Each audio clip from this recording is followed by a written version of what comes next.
It's Wednesday, March 19th. This is the Daily Dispatch. Let's talk about what just went down in New York. Governor Kathy Hochul just dropped the hammer on more than 2,000 striking corrections officers, not only firing them, but banning them from ever working for the state again. That's right.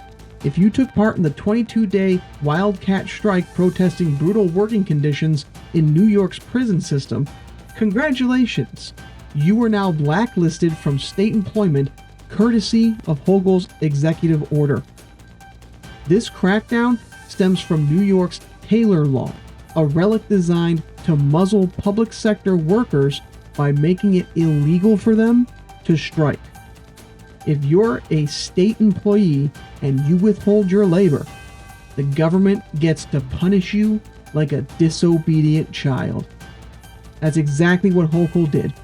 And in doing so, she sent a message: shut up, take the abuse, or get out.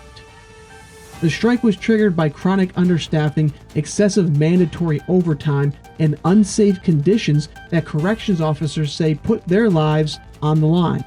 And guess what? They're right. New York's prison system has been bleeding staff for years.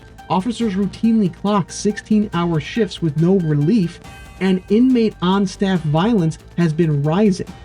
But rather than fix the problem, Hochul decided to escalate it. And now the fallout begins. These fired officers weren't just workers. They had families, mortgages, medical bills. Many lost their health coverage overnight. Some were even on medical leave when they were terminated, swept up in the mass firing despite not participating in the strike. State Senator Dan Steck has called the firings an overreach and is now pushing for a resolution to undo Hochul's order. He argues that New York prisons are already at a breaking point, and banning experienced officers from ever working for the state again only deepens the crisis. Even the New York State Sheriff's Association is sounding the alarm, saying this move could worsen staff shortages in local jails. But let's be clear. This isn't just about New York's corrections officers. This is about labor rights.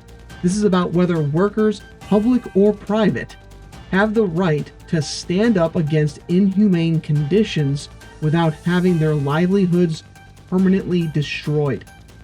If Hochul gets away with this, what's stopping other governors from pulling the same stunt on teachers, firefighters, or transit workers? Make no mistake, this is union busting at the highest level. It's the government siding with the bosses, using the law as a club to beat down organized labor. And if workers don't push back, if unions don't push back, this won't be the last time. The Bull Moose stands in solidarity with these workers. The right to strike is a fundamental labor right, not a privilege granted at the whim of politicians. And speaking of union busting, let's head over to Utah, where the fight for collective bargaining rights is heating up. Public sector unions in the Beehive State are taking an aggressive stand against House Bill 267, a law that outright bans collective bargaining for public employees, stripping teachers, firefighters, and state workers of their ability to negotiate wages, benefits, and working conditions. In response, Utah's labor movement has launched a full-scale referendum campaign to overturn the law, mobilizing thousands to gather signatures and bring this fight directly to the ballot box. The coalition, known as Protect Utah Workers, needs 141,000 signatures within 30 days to put HB 267 up for a vote in 26. That's a monumental task, but these unions aren't backing down. Renee Pinckney, president of the Utah Education Association, called the bill an attack on worker dignity, saying, "We will not stand by while workers' rights are stripped away." HB 267 was fast-tracked through the Utah legislature and signed by Governor Spencer Cox in February, making Utah one of the most hostile states to organized labor in the country. The bill's sponsor, Rep. Jordan Tusher, argues that banning collective bargaining ensures taxpayer money isn't wasted on union negotiations. But let's be real. This isn't about budgets, it's about power. And Utah's government just made it clear which side they're on. And while lawmakers claim this is about efficiency, the bill is already creating chaos.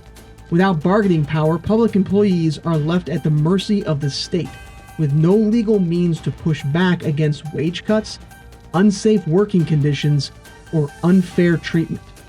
A coalition of educators, municipal workers, and first responders has warned that this law will trigger a mass exodus from the public sector, leaving Utah struggling to recruit and retain essential workers.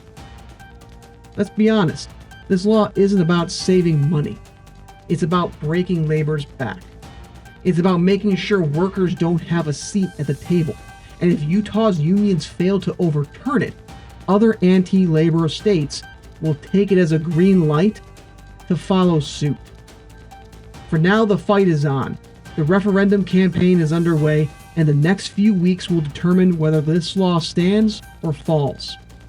Here at the Bull Moose, we're standing with the Utah public sector workers in their fight to reclaim their bargaining rights. Because this isn't just about Utah. This is a national warning. And that's it for the Daily Dispatch. Eyes open, voices loud.